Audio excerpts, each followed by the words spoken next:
Hello everyone, welcome to knowledge reference. তো বন্ধুরা, Indian geography যে অধ্যায় ভিত্তিক ক্লাস চলছিল, 1 নম্বর ক্লাস হয়ে গেছে। আজকে তার দ্বিতীয় পার্ট আমরা দেখব। ভারতের ভূগোলের সম্পূর্ণ ক্লাস দেখতে এই ক্লাসগুলোকে তোমরা প্রতিদিন দেখবে। তোমাদের প্রথম থেকে শেষ পর্যন্ত সম্পূর্ণ ক্লাসটি করাবো। তো আজকে দ্বিতীয় ক্লাসেও আমরা এই মাধ্যমিক লেভেলের এই বই থেকে যে ইম্পর্টেন্ট পয়েন্টগুলি আছে আজকেও আমরা দাগিয়ে দেবো, সেগুলো পড়বে। ঠিক আছে, তো চলো শুরু করা যাক। তো তোমরা সকলেই জানো যে আমাদের দেশ 1947 সালের 15ই আগস্ট কী করে, স্বাধীনতা লাভ করে, তাই না?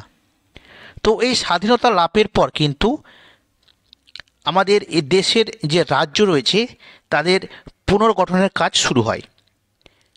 ঠিক আছে, তো এই পুনর্গঠন সম্পর্কে নানা ঘটনা রয়েছে, সবগুলো কিন্তু আমাদের পরীক্ষার জন্য ইম্পর্টেন্ট নয়। যেই টপিকগুলো বলবো, ঠিক আছে, বিষয়গুলো তোমরা শুধু সেগুলোই পড়বে। প্রথমে দেখো 1950 সালের রাজ্য পুনর্গঠন। 1950 সালের 26শে জানুয়ারি ভারত কিন্তু একটি সার্বভৌম গণতান্ত্রিক রাষ্ট্ররূপে পরিচিতি লাভ করে। ঠিক আছে, আর এই প্রসঙ্গে মনে রাখবে যে ভারতের আয়রন ম্যান, ঠিক আছে, অর্থাৎ লৌহ মানব বলা হয় সর্দার বল্লভভাই প্যাটেলকে। তিনি 28টি অঙ্গরাজ্য এবং একটি কেন্দ্রশাসিত অঞ্চলে ভাগ করে কাকে, ভারতকে। কত সালে? 1950 সালের যে রাজ্য পুনর্গঠন হয় তখন ভারতের আয়রন ম্যান সর্দার বল্লভভাই প্যাটেল ভারতকে 8টি অঙ্গরাজ্য এবং একটি কেন্দ্রশাসিত অঞ্চলে ভাগ করেন। ঠিক আছে, এর মধ্যেও কিন্তু ছিল ক, খ, গ, ঘ, এই 4 প্রকার উপশ্রেণীর মধ্যে রয়েছে। ঠিক আছে, তো এটা দরকার নেই, শুধু মনে রাখবে কি যে 1950 সালের 26শে জানুয়ারি ভারত কী করে, সার্বভৌম গণতান্ত্রিক রাষ্ট্ররূপে পরিচিতি লাভ করে।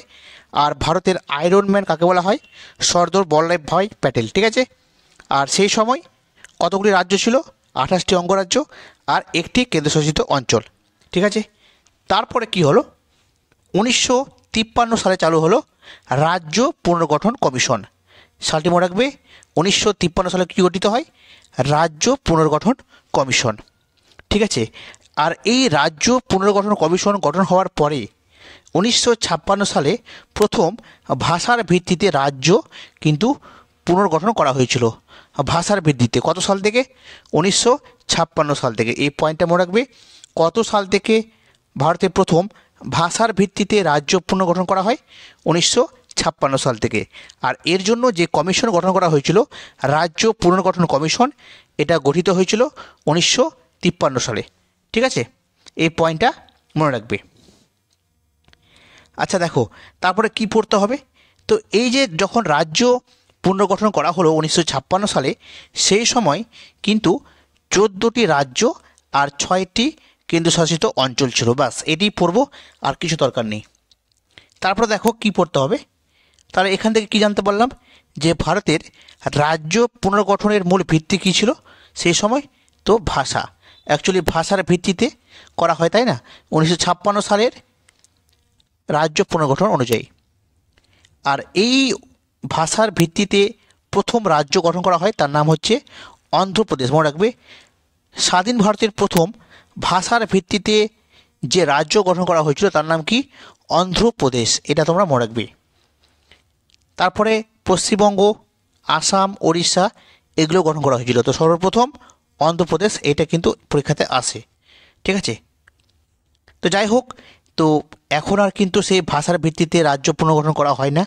এখন ভাষা, সংস্কৃত, প্রশাসনিক সুবিধা, উন্নয়ন পরিকল্পনার ভিত্তিতে রাজ্য পুনর্গঠন করা হচ্ছে। ঠিক আছে, এবার 1957 থেকে 2020 সাল পর্যন্ত বেশ কিছু রাজ্যের নতুন করে পুনর্গঠন শুরু করা হয়। সেই সব বিষয়গুলোর মধ্যে কোন কোন পয়েন্টটা ইম্পর্ট্যান্ট আছে তোমাদেরকে বলে দেব। ঠিক আছে, তো দেখো প্রথমে যে জিনিসটা দেখতে হবে, ঠিক আছে, আমরা সবগুলো কিন্তু পড়তে হবে না। তো দেখো প্রথমে পড়তে হবে 1960, এটা কিন্তু ইম্পর্ট্যান্ট। ঠিক আছে, 1960 বোম্বাইকে ভেঙে মহারাষ্ট্র এবং গুজরাট তৈরি করা হয়। এই পয়েন্টটা কিন্তু পড়বে তোমরা। বোম্বাইকে কী করা হয়? মহারাষ্ট্র এবং গুজরাট তৈরি করা হয় কত সালে? 1960 সালে। এটা ইম্পর্ট্যান্ট আছে। তারপরে দেখো যেটা পড়বে 1963 সালে, এটা পড়বে 1963 সালে কী করা হয়? নাগাল্যান্ড কিন্তু পূর্ণাঙ্গ রাজ্যের স্বীকৃতি পায় কত সালে? 1963 সালে। ঠিক আছে, তারপর কি পড়বে? তারপর পড়বে 1963। 63-তে হলো নাগাল্যান্ড পূর্ণাঙ্গ রাজ্য, আর 66-তে কী হলো? চণ্ডীগড় কেন্দ্রশাসিত অঞ্চল হলো। আর সবচেয়ে বেশি ইম্পর্টেন্ট রয়েছে 2000, এটা সেটা হচ্ছে পাঞ্জাবকে ভেঙে কী করা হলো? পাঞ্জাব আর হরিয়ানা, পাঞ্জাবকে ভেঙে পাঞ্জাব আর হরিয়ানা এই দুইটি রাজ্যে কিন্তু ভাগ করা হলো কত সালে? 1966 সালে। এটা ইম্পর্টেন্ট রয়েছে। তারপরে দেখো 1969 সাল। ঠিক আছে, এখান থেকে কি পড়বে? এটা পড়তে হবে যে মাদ্রাজের নামকরণ করা হলো তামিলনাড়ু। তাহলে কত সালে মাদ্রাজের নাম পরিবর্তন করে তামিলনাড়ু রাখা হলো? তো 1969 সালে। এই পয়েন্টটা ইম্পর্টেন্ট। ঠিক আছে, এটা তোমরা পড়বে। নেক্সট দেখো 1970। এই 1970 সালে কি হয়? যে হিমাচল প্রদেশ রাজ্য রয়েছে, হিমাচল প্রদেশটা একটি পূর্ণাঙ্গ রাজ্যরূপে আত্মপ্রকাশ করে। ঠিক আছে, আর নেফা যেটা আমরা কালকে পড়েছিলাম, নর্থ ইস্টার্ন ফ্রন্টিয়ার এজেন্সি, এই নেফা এটা কিন্তু অরুণাচল প্রদেশের একটি রাজ্য হিসেবে স্বীকৃতি লাভ করে। তারপরে যেটা পড়তে হবে ইম্পর্টেন্ট পয়েন্ট, সেটা হচ্ছে 1973। এই 1973 সালে কি হয়? মহীশূরের নাম কিন্তু পাল্টে গিয়ে কর্ণাটক করা হলো কত সালে? 1973 সালে, মহীশূর থেকে কর্ণাটক। তারপরে যেটা পরীক্ষাতে এসেছিল মোস্ট ইম্পর্টেন্ট 1975 সাল। এই 1975 সালে কি হয় না, সিকিমকে ভারতের একটি অঙ্গরাজ্যের অন্তর্ভুক্ত করা হয়। এই পয়েন্টটা পড়ে রাখবে, ইম্পর্টেন্ট। সিকিমকে কত সালে ভারতের একটি অঙ্গরাজ্যে পরিণত করা হয়? তো 1975 সাল। ঠিক আছে, আচ্ছা তারপরে যে পয়েন্টটা পড়বে দেখো, সেটা হচ্ছে 1993। 1993 সালে কি করা হয় না, রাজধানী দিল্লিকে, ঠিক আছে, জাতীয় রাজধানী অঞ্চল হিসেবে কিন্তু গণনা করা হয়। আমাদের ভারতের যে রাজধানী দিল্লি, তাকে জাতীয় রাজধানী অঞ্চল বলে যে আমরা পরিচিতি পেয়েছি, এটা কত সালে করা হয়? 1993 সালে। ঠিক আছে, এইটা পড়বে। তারপর দেখো 1996। এই 1996 সালে কি করা হয়? বোম্বাইয়ের নাম পরিবর্তন করে মুম্বাই করা হয়। আর মাদ্রাজের নাম, ঠিক আছে, এটা বদলে গিয়ে করা হয় চেন্নাই। এই পয়েন্টগুলো কিন্তু ইম্পর্টেন্ট। ঠিক আছে, যেগুলো যেগুলো বলছি তোমরা দেখো, এগুলো কিন্তু তোমরা পড়বে, আর বাকিগুলোর দরকার নেই। আচ্ছা তারপরে কি পড়ব? 2000 সাল। ঠিক আছে, মধ্যপ্রদেশকে ভেঙে ছত্তিশগড়, উত্তরপ্রদেশকে ভেঙে উত্তরাখণ্ড, বিহারকে ভেঙে ঝাড়খণ্ড করা হয় কত সালে? 2000 সালে। তাহলে এই 2000 সালটি ইম্পর্টেন্ট। মধ্যপ্রদেশকে ভেঙে করা হলো ছত্তিশগড়, উত্তরপ্রদেশকে ভেঙে করা হলো উত্তরাখণ্ড, বিহারকে ভেঙে করা হলো ঝাড়খণ্ড। ঠিক আছে, তারপরে কি পড়তে হবে দেখো 2014 সাল, এটিও ইম্পর্টেন্ট। অন্ধ্রপ্রদেশকে ভেঙে করা হলো তেলেঙ্গানা। মনে রাখবে ভারতের নবীনতম রাজ্য হচ্ছে তেলেঙ্গানা। কত সালে? 2014 সালে। এটা 2 জুন কিন্তু করা হয়েছিল। ঠিক আছে, 2 জুন, ইম্পর্টেন্ট পয়েন্টটি। তারপর দেখো 2019 সাল। এই 2019 সালে কি করা হলো না, ভারতের একটি নতুন কেন্দ্রশাসিত অঞ্চল রূপে জম্মু কাশ্মীর এবং লাদাখ, ঠিক আছে, এই দুটো নতুন কেন্দ্রশাসিত অঞ্চলে ভাগ করা হলো। জম্মু কাশ্মীরকে ভেঙে জম্মু কাশ্মীর এবং লাদাখ। ঠিক আছে, তারপর দেখো 2020 সাল। 2020 সালে কি করা হলো না, এখানে দাদরা ও নগর হাভেলি, দমন দিউ এদেরকে একসাথে দিয়ে দাদরা ও নগর হাভেলি দমন দিউ নামে কিন্তু নামকরণ করা হলো। ঠিক আছে, এটা তোমরা পড়বে। এই পয়েন্টগুলো কিন্তু মোস্ট ইম্পর্টেন্ট। ঠিক আছে, আচ্ছা এবার দেখো বিভিন্ন সময়ে রাজ্য পুনর্গঠনের সাথে সাথে দেখবে বেশ কিছু রাজ্যের কিন্তু নাম বারবার বদলেছে। তাদেরকেও কিন্তু আরেক ঝলক দেখে নেব। যেমন মাদ্রাজের নতুন নাম হয়েছে তামিলনাড়ু, আসামের নতুন নাম হয়েছে অসম, মহীশূরের নতুন নাম হয়েছে কর্ণাটক, রাজপুতানার নতুন নাম হচ্ছে রাজস্থান। ঠিক আছে, এগুলো মনে রাখবে যে কোন রাজ্যের পূর্ব নাম কী ছিল আর এখন কী নামে পরিচিত। ঠিক আছে, আচ্ছা এবার দেখো বর্তমানে, ঠিক আছে, এখন ভারতে মোট 28টি অঙ্গরাজ্য এবং 8টি কেন্দ্রশাসিত অঞ্চল রয়েছে। 2019 এবং 2020 সালের পরিবর্তনের পর বর্তমানে ভারতে 28টি অঙ্গরাজ্য এবং 8টি কেন্দ্রশাসিত অঞ্চল রয়েছে। ঠিক আছে, এবার দেখো বেশ কিছু আমরা পয়েন্ট দেখব, যেমন ভারতের বৃহত্তম কেন্দ্রশাসিত অঞ্চল হচ্ছে লাদাখ। ঠিক আছে, ভারতের বৃহত্তম কেন্দ্রশাসিত অঞ্চল লাদাখ। আর ভারতের নবীনতম কেন্দ্রশাসিত অঞ্চল কী কী? একটা হচ্ছে লাদাখ, একটা হচ্ছে জম্মু কাশ্মীর। ঠিক আছে, যদি বলা হয় ভারতের বৃহত্তম জেলা কি হবে, তো গুজরাটের কচ্ছ জেলা। আর ভারতের ক্ষুদ্রতম জেলা হচ্ছে পুডুচেরির মাহে।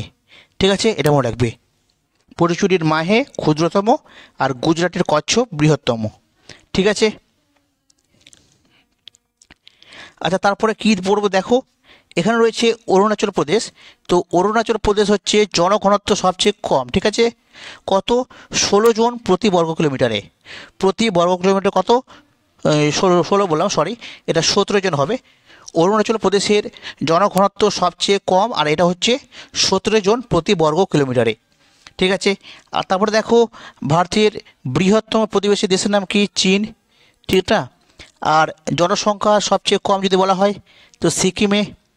জনসংখ্যা সবচেয়ে যদি বেশি বলা হয় তো উত্তরপ্রদেশ। ঠিক আছে, বৃহত্তম রাজ্য যদি বলা হয় রাজস্থান। ঠিক আছে, আর সর্বাধিক জনঘনত্ব যদি বলা হয় সেটা হচ্ছে বিহার।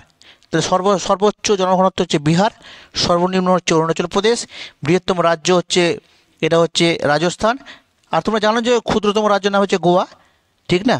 আর বৃহত্তম প্রতিবেশী দেশ হচ্ছে চীন। আর জনসংখ্যা যদি সবচেয়ে কম বলা হয় তো সিকিমে জনসংখ্যা কম রয়েছে, এখানে পয়েন্টে লেখা আছে দেখো। ঠিক আছে, যদিও আমরা ডিটেলসে ভাষাতে পড়বো তবুও আমি একবার ছবির মাধ্যমে দেখাচ্ছি। ঠিক আছে, এগুলো কিন্তু পড়তে হবে। ঠিক আছে, এবার দেখো তেলেঙ্গানা ভারতের নবীনতম রাজ্য। ঠিক আছে, ক্ষুদ্রতম রাজ্যের নাম কি? গোয়া। আর দেখো এখানে খাম্বাদ উপসাগর এখানেও রয়েছে অবস্থিত। এখানে রয়েছে কচ্ছ উপসাগর। এগুলো পয়েন্টগুলো একবার দেখে নেবে। যদিও এগুলো ভারতের যখন দ্বীপ পড়াবো বা উপকূল অঞ্চল পড়াবো তখন তোমাদের আরও ভালো করে বলবো। জাস্ট একবার ম্যাপটা দেখে নাও যে কোথায় কী আছে। ঠিক আছে, দেখো এখানে রয়েছে ক্যালিমার পয়েন্ট। ঠিক আছে, তামিলনাড়ুর নিকটে পুডুচেরির কাছে এখানে ক্যালিমার পয়েন্ট রয়েছে। ঠিক আছে, এগুলো সবই কিন্তু তোমাদের বলে দিচ্ছি। ঠিক আছে, শুধু একবার দেখে নাও। তারপরে দেখো আয়তনে ভারতের ক্ষুদ্রতম কেন্দ্রশাসিত অঞ্চল যদি বলা হয় তো কী হবে? লাক্ষাদ্বীপ। লাক্ষাদ্বীপ হচ্ছে ভারতের ক্ষুদ্রতম কেন্দ্রশাসিত অঞ্চল। ঠিক আছে, আর সবচেয়ে কম জনসংখ্যা বিশিষ্ট কেন্দ্রশাসিত অঞ্চল কী হবে? লাক্ষাদ্বীপ।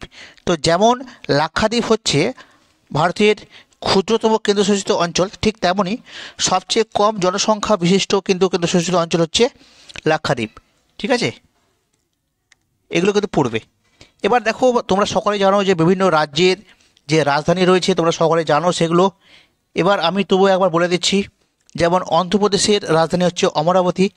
যদিও নতুন করে বিশাখাপট্টনমকে বলা হচ্ছে, তো আপাতত বইয়ে কিন্তু অমরাবতীটাই রয়েছে। ঠিক আছে, তারপর তেলেঙ্গানা হচ্ছে হায়দ্রাবাদ, অরুণাচল প্রদেশের ইটানগর, অসমের দিসপুর, বিহারের পাটনা, হরিয়ানার চণ্ডীগড়, হিমাচল প্রদেশের সিমলা, কর্ণাটকের বেঙ্গালুরু, কেরলের তিরুবনন্তপুরম, মধ্যপ্রদেশের ভোপাল, মহারাষ্ট্রের কি মুম্বাই, মণিপুরের ইম্ফল, মেঘালয়ের কি শিলং, মিজোরামের আইজল, নাগাল্যান্ডের কোহিমা, উড়িষ্যার ভুবনেশ্বর, পাঞ্জাবের হচ্ছে চণ্ডীগড়।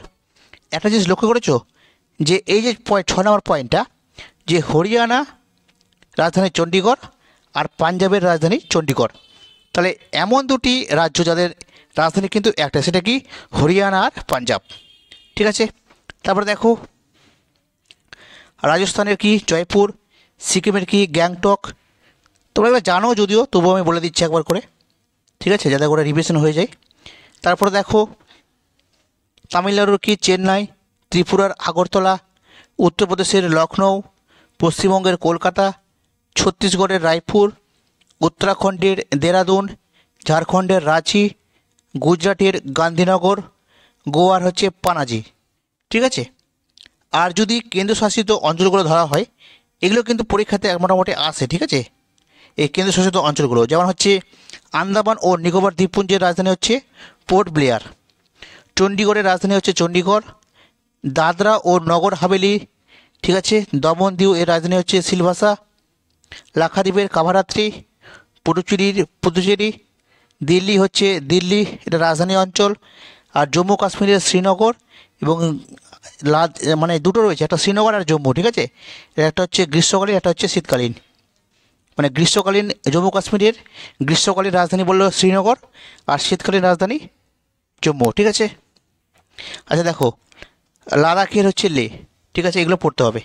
এবার দেখব আমরা হচ্ছে ইম্পর্ট্যান্ট পয়েন্টগুলো কী কী রয়েছে।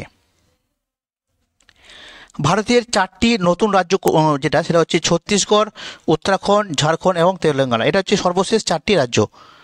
ভারতের বর্তমানে নবীনতম রাজ্য হচ্ছে তেলেঙ্গানা। 2014 সালের 2 জুন এটা করা হয়েছিল। আর অন্ধ্রপ্রদেশ রাজ্য হচ্ছে 2014 সালে ভাগ হয়ে এই তেলেঙ্গানা রাজ্যটি সৃষ্টি হয়েছে। ঠিক আছে। তারপরে দেখো, ভারতের নবীনতম কেন্দ্রশাসিত অঞ্চল কোনটি? জম্মু কাশ্মীর আর লাদাখ। কেন্দ্রশাসিত অঞ্চল লাদাখকে পৃথক করেছে কোথা থেকে? জম্মু কাশ্মীর থেকে। ঠিক আছে। তারপর দেখো, আয়তনে বৃহত্তম রাজ্য কি? রাজস্থান। আয়তনে ক্ষুদ্রতম রাজ্য গোয়া। আয়তনে ভারতের বৃহত্তম কেন্দ্রশাসিত অঞ্চল কী হয়ে যাবে? লাদাখ। আয়তনে ভারতের ক্ষুদ্রতম কেন্দ্রশাসিত অঞ্চল কী হয়ে যাবে? তো লাক্ষাদ্বীপ হয়ে যাবে। আর লাক্ষাদ্বীপ হলো একটি প্রবাল দ্বীপের উদাহরণ। মনে রাখবে, লাক্ষাদ্বীপ কি? একটি প্রবাল দ্বীপের উদাহরণ। 2000 সালে মধ্যপ্রদেশকে ভেঙে কী করা হয়? ছত্তিশগড়। ভারতের নবীনতম রাজ্যের নাম কি? তেলেঙ্গানা। ভারতের নবগঠিত রাজধানীর নাম কি? ভারতের নবগঠিত রাজ্যটির রাজধানী, ঠিক আছে, এটা হচ্ছে হায়দ্রাবাদ। অ্যাকচুয়ালি কী বলতে যাচ্ছে, এই তেলেঙ্গানার কথা বলছে। অর্থাৎ ভারতের যে নবগঠিত রাজ্য নাম কি? নাম হচ্ছে তেলেঙ্গানা। এই তেলেঙ্গানার রাজধানী কি? হায়দ্রাবাদ। অন্ধ্রপ্রদেশ, ঠিক আছে, অন্ধ্রপ্রদেশের পূর্বে কী রয়েছে? বঙ্গোপসাগর। দাদরা ও নগর হাভেলি ও দমন দিউ, ভারতের এই দুটি কেন্দ্রশাসিত অঞ্চল 2020 সালে কিন্তু কেন্দ্রশাসিত অঞ্চলের স্বীকৃতি পায়। আর অন্ধ্রপ্রদেশের নতুন নাম সীমান্ধ্র প্রস্তাবিত হয়েছে। ঠিক আছে। এই পয়েন্টগুলো রয়েছে, যদিও চেঞ্জ হয়ে এখন বিশাখাপট্টনমকে প্রস্তাবনা করা হয়েছে, দেখা যাক কী হচ্ছে। আর অন্ধ্রপ্রদেশের রাজধানীর নাম কি? অমরাবতী, বললাম তোমাদেরকে। আর দেখো, কেন্দ্রশাসিত অঞ্চল যার নাম হচ্ছে চণ্ডীগড়, যা দুটি রাজ্যের রাজধানী, অর্থাৎ পাঞ্জাব ও হরিয়ানা। তোমাদেরকে আগে বললাম পয়েন্টটা। তো যাই হোক, মোটামুটি তোমাদেরকে এই ক্লাসগুলি করালাম। ঠিক আছে। হয়তো আজকে ক্লাসটি করাতে একটু প্রবলেম হলো। ঠিক আছে, আমার শরীরটা হট করে একটু খারাপ করছে, এই জন্য এই পরিস্থিতিতে, যাই হোক, রেকর্ডটা শেষ করলাম। তোমরা একটু সাপোর্ট করবা। ঠিক আছে। পরবর্তীর জন্য অবশ্যই ক্লাসগুলো রেগুলার কন্টিনিউ করার চেষ্টা করব। ঠিক আছে। তো যদি ভালো লাগে তো অবশ্যই লাইক করবে, শেয়ার করবে এবং সাবস্ক্রাইব করবে নতুন হয়ে থাকলে। আমার শরীরটা একটু খারাপ, বুঝতে পারছি তোমরা কথাগুলো শুনলে। অ্যাকচুয়ালি শরীরটা খুব ক্লান্ত লাগছে, বুঝতে পারলাম। তো যাই হোক, এখানে শেষ করছি। ঠিক আছে।